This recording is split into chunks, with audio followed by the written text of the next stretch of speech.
Hello guys and gals, Buffalo here. Welcome back to the range. It was recently brought to my attention that I hadn't done a standalone video on the Ruger LCR in 22 long rifle. So that's what I'm going to do today.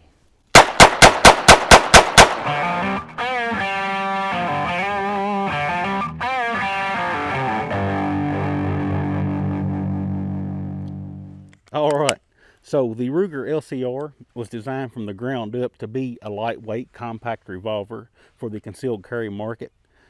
It came out in 2009, which has been 16 years ago. To me, that seems ridiculous. I remember reading the press releases on the LCR when it first came out, and it seems like only 6 or 7 years ago to me. That's funny how time does that. But it originally came out and was offered in 38 special. It could handle plus P loads, and it proved to be very popular. So over time, Ruger offered it in more and more chamberings, and I think it was December of 2011 when they announced that they were going to be making it in 22 long rifle, which is what we're looking at here today. It has an internal hammer, which makes it double action only. It has a 1 7/8 inch inner stainless steel barrel. It also has a stainless steel cylinder with a durable PVD finish. You can see it holds 8 rounds of 22 long rifle ammunition. It's been deeply fluted to shave off a little weight. It features an aluminum alloy frame that includes an outer barrel and the underlug, which shrouds the ejector rod there. The fire control housing is polymer, and it starts at this line here and goes back, so it includes the trigger guard and the grip peg. It comes wearing this Hogue Tamer 2-finger rubber grip, and that really helps soak up the recoil of the 22 long rifle cartridge. Okay, so the 22 long rifle doesn't produce much in the way of recoil, but it's still a comfortable grip. The sights consists of a ramped front with a white stripe from the factory, and it is pinned in place, so you can swap that out if you find something you like better. I actually like that front sight. The rear is just a simple notch integral to the frame and the fire control housing. It's advertised at 14.9 ounces. According to my little scale, this one comes in at 14.4 ounces. That's a really comfortable carry weight. I do want to mention that the aluminum frames are only on the 38 special, 22 mag, and 22 long rifle versions.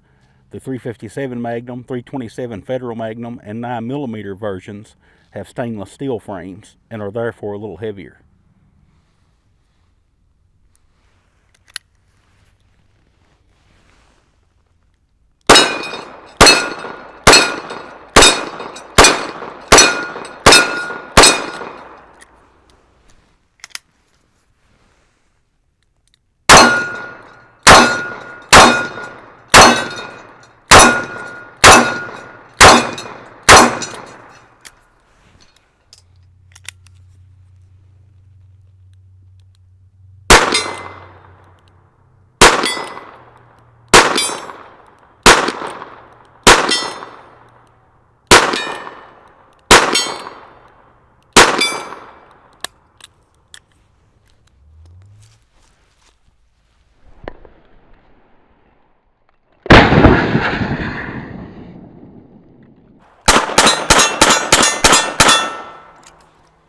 Ruger really hypes the triggers on these LCR models. It has a friction reducing cam that's supposed to result in a smooth, non-stacking pull.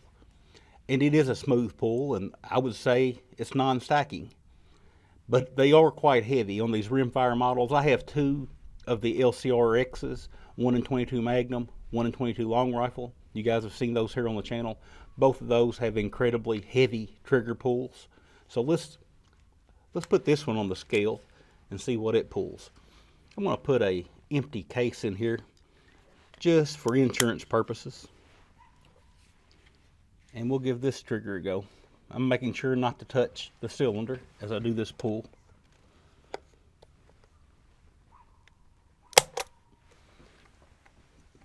$13.2 pounds, so that is indeed a little lighter than either of my LCR X's. Could just be where it's been shot more. The case out of there. These trigger guards are really large for the size of the revolver, which that's a handy thing if you shoot in cold weather and wear gloves. You can get a gloved finger in there much easier than you can on some of the other similar sized revolvers out there. Speaking of size, here's a size comparison for you. This is a Smith & Wesson J-frame. It's actually my model 43C. It's also a double action only internal hammer revolver, chambered for 8 rounds of 22 long rifle. And you can see the size is very similar. The Ruger is just slightly bulkier and thicker. But all in all, very close in size. And this would be also a good time to talk about some of the benefits of a double action only internal hammer design on a self-defense style revolver. For one, it's one less place to get dirt, dust, pocket lint, or water into the action. It's also snag free. You hear that a lot. You don't have to worry about snagging on clothing, on your draw stroke. And the hammer is not going to dig into your skin when you're carrying this thing, in an awkward position, sitting and driving or anything like that. Of course, those are things that can be worked around. With a little muscle memory, you can cover that hammer on your draw stroke, and with a proper holster, you don't have to worry about the hammer digging into your skin.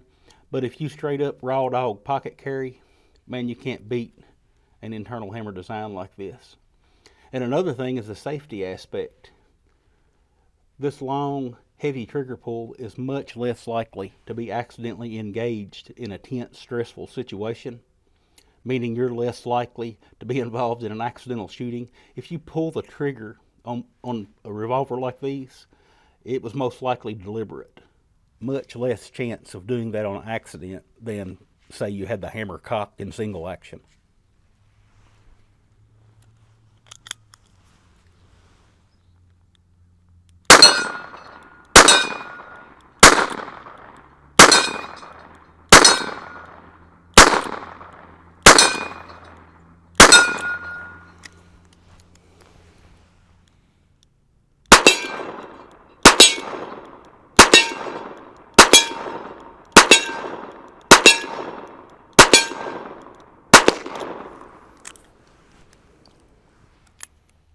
Let's talk about ammunition for a minute.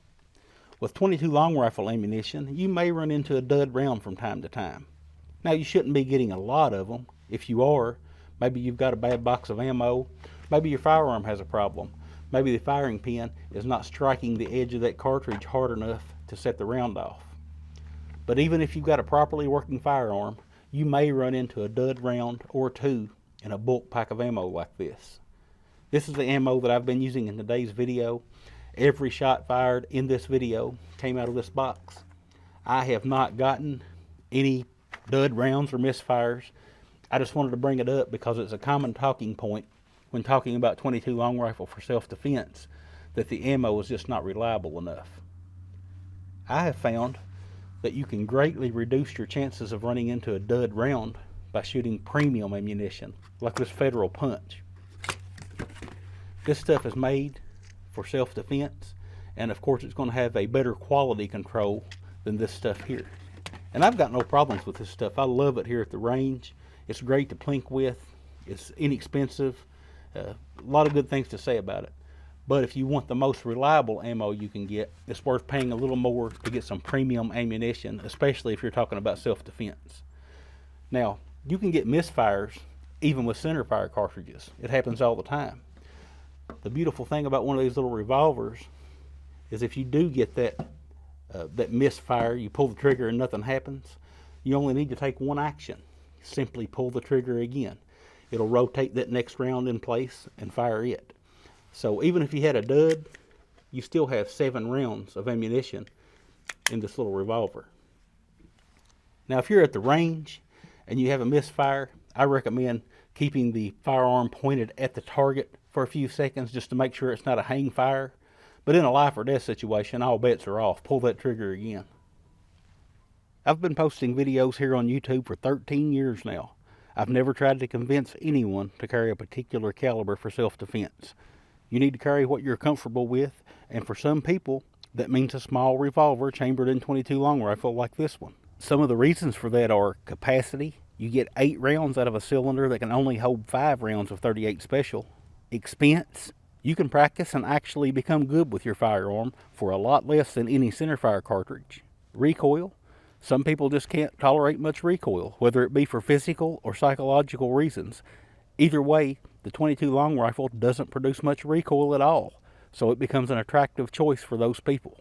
I don't judge anyone for what caliber they decide to carry. Unless you're carrying your fighting rifle around with you everywhere you go, you're already making a pretty big compromise anyway. Alright, so that's going to do it for my video on the Ruger LCR and .22 long rifle. I will add that it has a good aftermarket following. You won't have any trouble finding holsters and stuff like that for it. There's speed loaders available for it. Just a good, solid little carry piece in .22 long rifle. That's all I've got today. You guys remember, if anybody asks you to give up a little more of your freedom for the greater good, to remind them that freedom is the greater good. And I'll talk with y'all again soon.